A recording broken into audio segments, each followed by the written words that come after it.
Hi, and welcome to the Shape Your Future Healthy Kitchen, sponsored by TSET. I am here with Chef Val from OUTU School of Community Medicine, and Dylan is joining us from TSET. Thank you for being here. Now, I know we're into fall. Tell us a little bit about what we're doing today. Okay, we're making a green split pea soup. Super easy, very, very affordable. This recipe makes 6 or 7 servings for under $1 a piece. I mean, the split peas are dried, just rinse them. You can see we have them in this colander.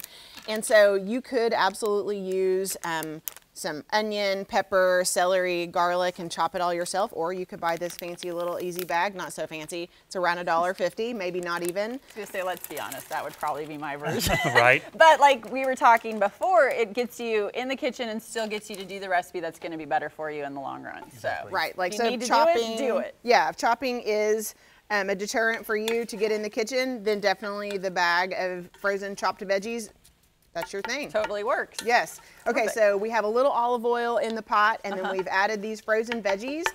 And these, you know, if we had a little more time, we'd saute these a little bit. They're already pretty soft because they're already cooked as a frozen vegetable anyway. So I'm just gonna go ahead and add these split peas. Again, they have been rinsed, and these are super healthy. They're known as a superfood. They are really high in iron, folate, choline, and of course, very, very high in fiber. Okay, perfect. Yes. And so I'm going to go ahead and add a little bit of garlic to that, which I probably should have done with the sauteing vegetables, but no worries. That's okay. Right. There's no rules, right? Well, kind of, I guess there is, but not really. Pinch of salt, pinch of pepper, some herb of your choice. We're using dry thyme here. Oh yeah, lid. Because it just has to be challenging in some way. Right.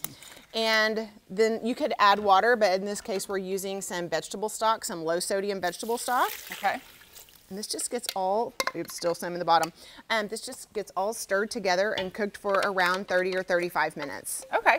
And while we're still working on that, or Val's still working on that, tell us a little bit about TSET. So TSET, the Tobacco Settlement Endowment Trust, we are entrusted in trying to get Oklahoma to be a little bit more healthier, and one of the ways is with Shape Your Future, and right now it is spooky season, which means it's candy season. Right, so lots we have of candy. a lot of tips and tricks on shapeyourfutureok.com on how to curb some of that sugary appetite that your kids probably have right now. Right, exactly. No, that's perfect. You can still find ways to sneak in a little bit more of that healthy benefit and not feel like it's totally taken away from our spooky season. I love that. Exactly.